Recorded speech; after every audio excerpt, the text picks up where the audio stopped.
My name is Emma Jackson, and I'm 46 years old now. People love to say that time heals everything. They say it with such confidence, like pain comes with an expiration date, like betrayal quietly fades if you just wait long enough. I used to believe that too. It all started when I was 20 years old, back when my life still felt wide open, when I believed love was simple and family was forever. I had a boyfriend then, my first serious one, the kind you imagine a future with without even realizing you're doing it. I trusted him completely. What I trusted even more was my family. That trust shattered the day I found out my boyfriend was sleeping with my own sister. Not a rumor, not a misunderstanding, not a one-time mistake, a full-blown affair. I remember the moment everything clicked, the strange looks, the whispered phone calls, the way conversations stopped when I entered a room. When the truth finally came out, it felt like my chest collapsed inward, like the world tilted and never quite leveled again. I confronted them both. I didn't scream. I didn't throw things. I didn't beg for explanations. I just stood there, shaking, and told my sister something I meant with every fiber of my being. "You are dead to me." I told her she was no longer my sister in any way that mattered. Then I walked away. What I didn't expect, what hurt almost as much as the betrayal itself, was what happened next. My family never cut her off. They kept inviting her to holidays, to birthdays, to family dinners where my absence became the inconvenience, not her actions. And when she married him, the same man who had betrayed me, they celebrated like nothing had ever happened. That's when I drew my line in the sand. If she was invited, I wouldn't come. It wasn't revenge. It wasn't bitterness. It was survival. For more than 2 decades, I held that boundary, quietly, firmly, no matter how many times my parents told me I needed to move on or how often relatives hinted that I was being difficult. Then came the present. My daughter sat me down one evening, smiling nervously, hands folded like she was bracing herself. She told me she was getting married next spring. I was overjoyed, until she said the words that reopened every scar I'd spent years stitching closed. She had invited my sister and her husband to the wedding. Worse, she admitted she'd been secretly rebuilding a relationship with them for 4 years, behind my back. She even wanted their daughter to be the flower girl. It felt like the floor disappeared beneath me. I told her my boundary hadn't changed. If they were there, I wouldn't be. And I wouldn't pay for a wedding that asked me to swallow my pain for the sake of pretending everything was fine. She cried.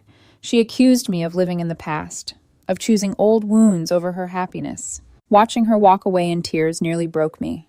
But standing there alone, one thought echoed louder than all the guilt being thrown at me. Why is my pain always the thing everyone expects me to sacrifice? And for the first time, I wondered if this wasn't just about my sister anymore, but about whether anyone in my family had ever truly chosen me. The fallout didn't wait until morning. By the time I poured my first cup of coffee the next day, my phone was already buzzing, like it was keeping score. Missed calls, unread messages, voices demanding I explain myself. My daughter was the first to call. "Mom, I don't understand why you're doing this," she said, her voice tight, brittle. "It was so long ago. Why can't you just let it go? For one day." One day, as if pain worked on a schedule. I tried to explain slowly, carefully, that this wasn't about grudges, that it was about boundaries I'd had in place since before she was born, that I wasn't asking her to choose sides, only to respect a line I had never crossed myself. She sighed, the sound heavy with frustration. "You're making my wedding about you." The words hit harder than I expected. After we hung up, the next call came from my ex-husband. He didn't ease into it. "Are you trying to destroy your relationship with our daughter?" he snapped. "She's crushed, Emma, absolutely crushed." "And for what? Something that happened before she was even alive?" Before I could answer, he added, "You're being unreasonable." Unreasonable. That word followed me all day, echoing through every conversation like a verdict already decided. My parents called next. Together. They always did when they thought I needed correcting.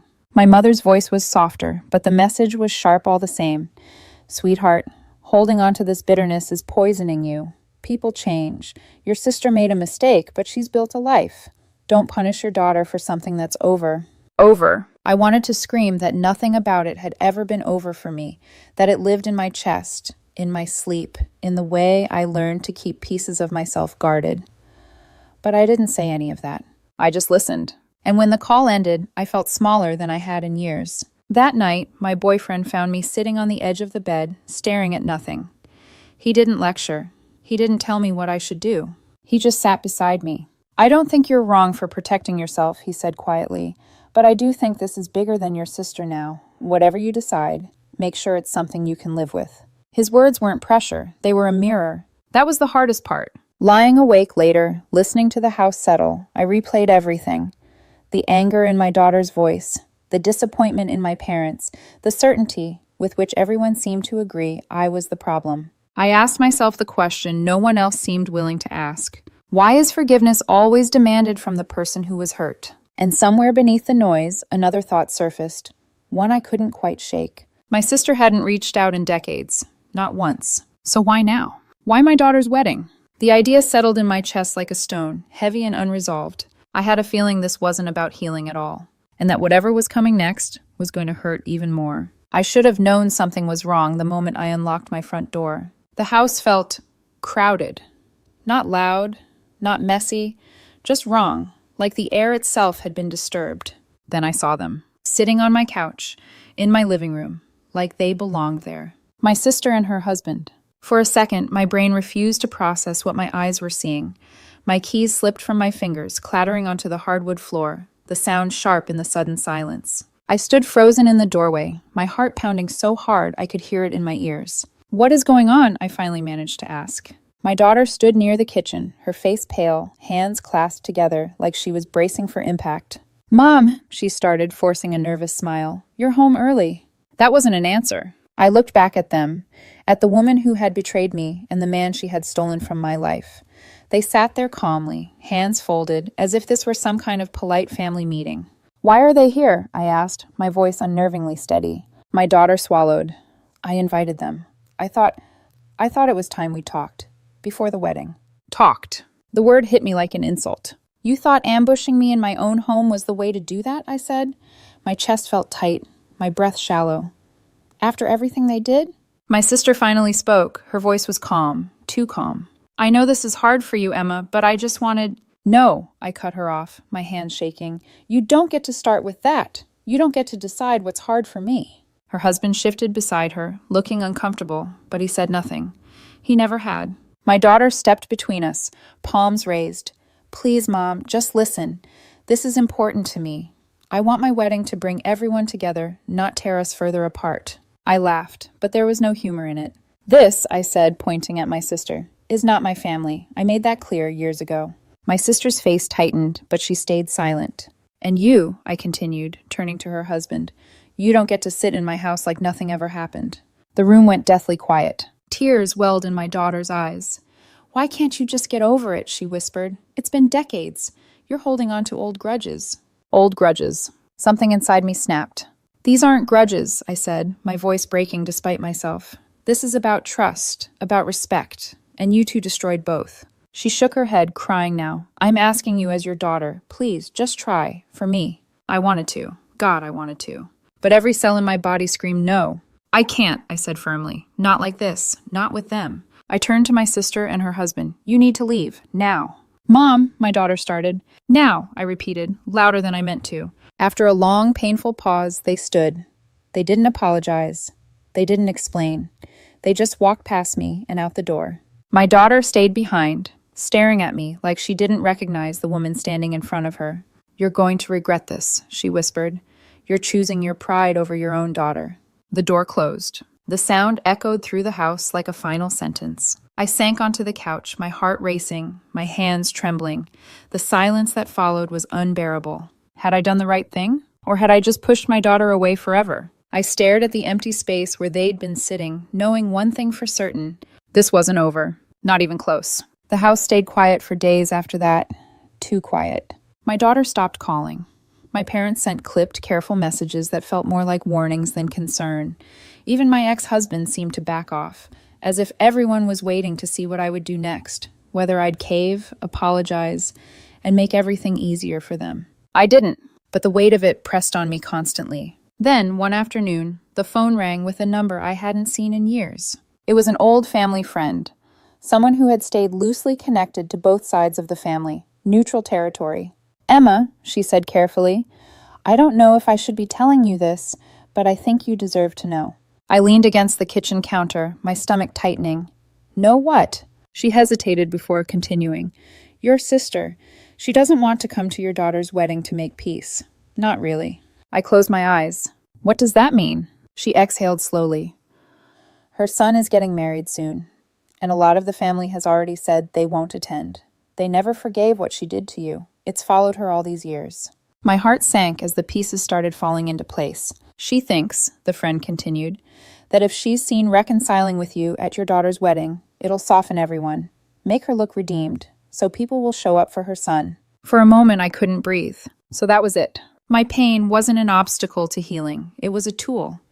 My daughter's wedding wasn't about family. It was leverage.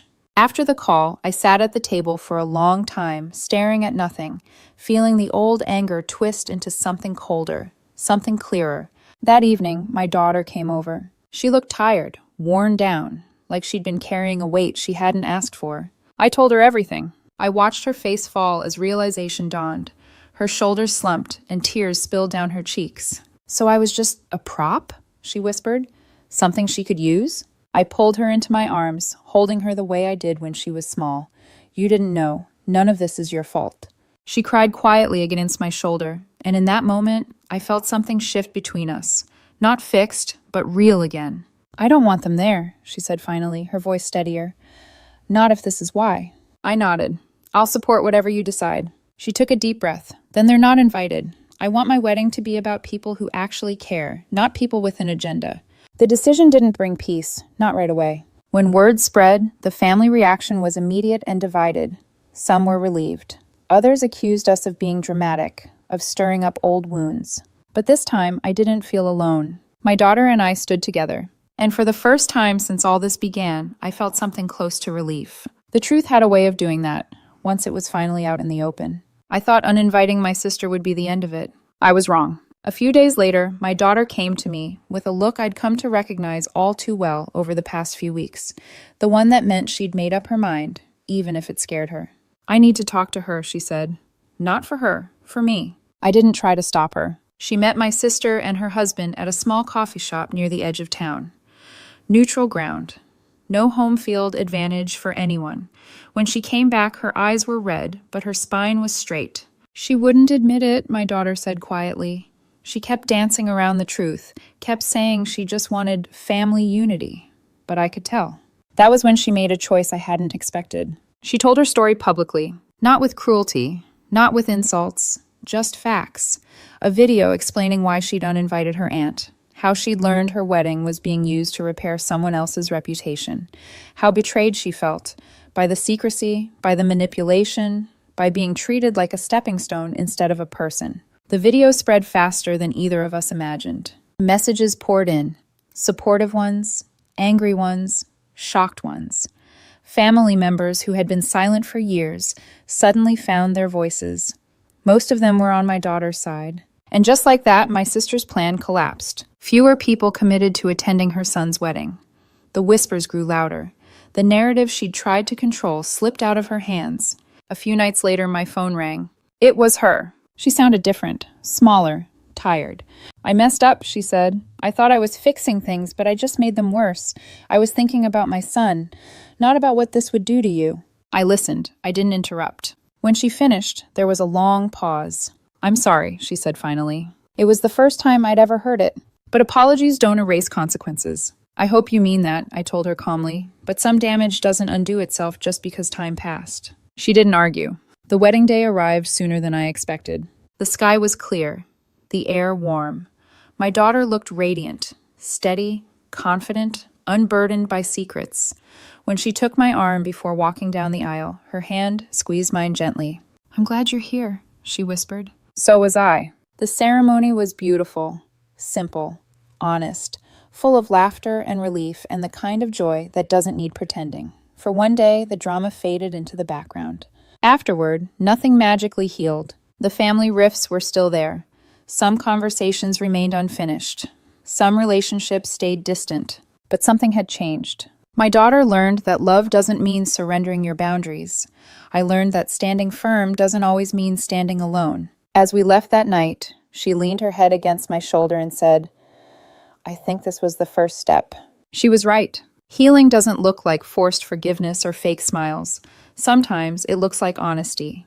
Sometimes it looks like choosing yourself. And sometimes, if you're lucky,